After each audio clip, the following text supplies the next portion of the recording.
Welcome to Growing Old. Indoors, outdoors. That is the question. Growing old is grateful.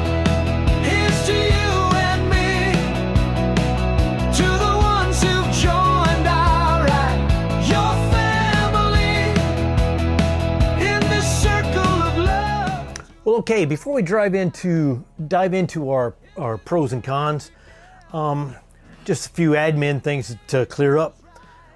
Pretty soon we're going to have our 1,000 subscriber giveaway. We're working on it right now. We've got a lot of great gifts planned, and more info will be coming out on that. Also, just to let you know, we're working on some new content, and that'll be coming out soon also.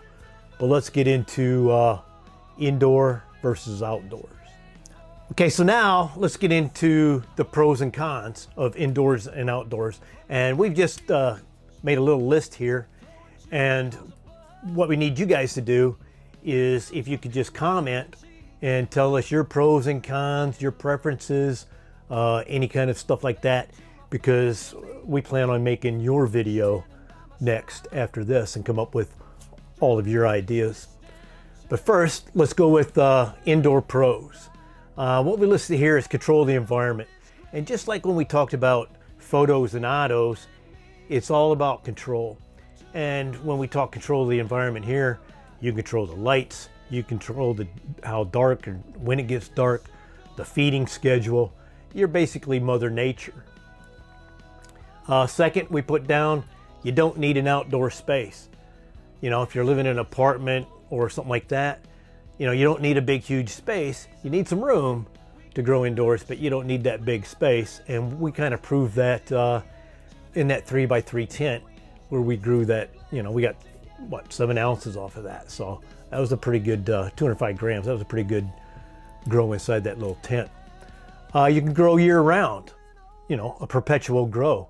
Some guys out there, they'll have their veg tent, and as soon as it's done vegging, they'll move it over to a flower tent, and boom, right away, I've got stuff in veg, and they just keep moving it back and forth. So you can do that. It's a whole lot easier. We've listed more potent with a question mark because we've seen on other YouTube channels, some people may say it. We've read some stuff, but is it more potent if it's grown indoors? Because you control all the elements? That's a good question for you guys. Cons: expensive lights, power, fans, etc. So yeah, you got the expense of buying the light, you got the expense of buying the fans and all the equipment that goes with all that. But then on top of it, some people don't think about it, but if you're running a couple 1,000 watt lights, it's going to eat up some power. Now we have 10 kilowatts of solar on the roof, so the power doesn't really affect us that much, but that's a good con there, the expense of the power. You need space inside a home or a building. Just like we've talked, I mean, like I've got a lot of space in that garage and I could put a whole bunch of tents in there. Or maybe you live in an apartment and you can just get that 3x3 or even smaller tent. You need the space for it. Time and effort needed to control the environment. You know, you got to make sure those lights come on when they're supposed to come on. You got to make sure they go off when they're supposed to go off. You're always checking your water and the temperature and everything inside. You do it outside, but it's a little more time consuming, I think, inside. Smaller plants. This is another good question for you. Are they smaller? I am probably not going to grow a jackass 15-footer in my tent. But you can get around it sometimes by, I've seen when you could take and you can train them and then you just scrog them up in there and you can get a pretty good yield. It'll look smaller, but it'll actually probably be just as big or bigger. But that's a good question for you. Okay, so now let's go to outdoors. Pros. What we've written down is the best light. I've mentioned it before in the greenhouse there, because really, when I'm talking outdoors, I don't really want to talk too much about the greenhouse but I will, because the greenhouse to me is like a tent outdoors. And I've said it before, but with the best light you can have, you know, and you're not paying for it. So, excuse me, so there's that. And I've read something where you get more terpenes from natural light. Now, in one of the previous videos, I can tell you that, I said it, and I can tell you that the frostiest buds I've ever grown came in that greenhouse. So there could be something to that natural light and terpenes. It's a more natural way to grow. I think your plants probably like it a little better because it's nature's way. They're outside, they're in the wind, you know, it's just natural. I think they just grow better. Cheaper, if you don't go for the big, you know, for a big greenhouse or something like that, it's cheaper because you're not paying for the lights. If you're outside, you know, the wind's cooling it, so you're not paying for fans, and you're not paying for the power. Now, if you're growing inside a greenhouse outside, well, now I think it's still a little cheaper, but you're still going to pay for some equipment. Bigger plants. All I have to do here with that statement is refer to Jack Ash. I mean, yeah, big plants, and you've seen them all over. And even last year in the greenhouse, I didn't trim them back or anything, and they were big and bushy, so they get big. So now, let's look at the cons. Weather extremes.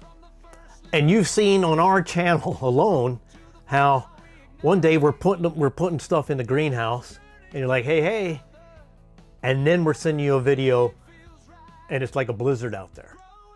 So, weather extremes. It'll be 40 degrees in the greenhouse, colder outside, and it'll get up to 90 degrees in the afternoon, warmer inside the greenhouse. So those temperature extremes where you can control it more if you were in a tent. Maybe some more weather extremes, high winds. You know, you could talk tornadoes and things like that, but that could affect your house. But if your plants are outside, yeah, they're definitely going to get hurt.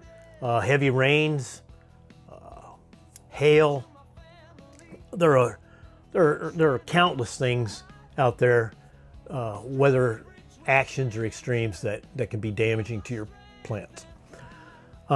We've got written down pests. Now, luckily where we live, there's not a whole lot. You know, we'll get a bunch of, a few grasshoppers here and there, but that's why we have the lizards around.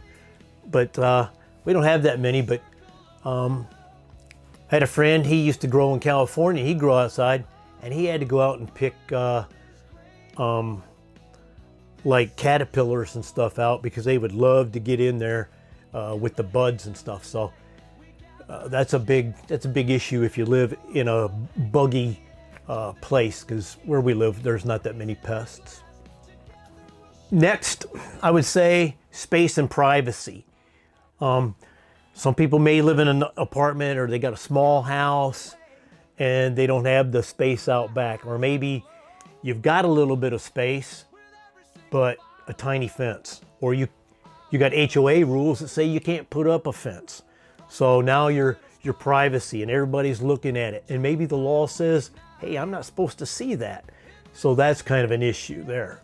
The last one I've got written down here, security. Now, some family members can tell you about security. Northern Cape grower, he had some people come in and steal plants right out of his yard, right? And I mean, I saw a video not too long ago that Ryan over there at 420 Smoke Break, I think he chased the guy down, and the cops came and arrested a guy for stealing plants out of his yard. So security is a big thing.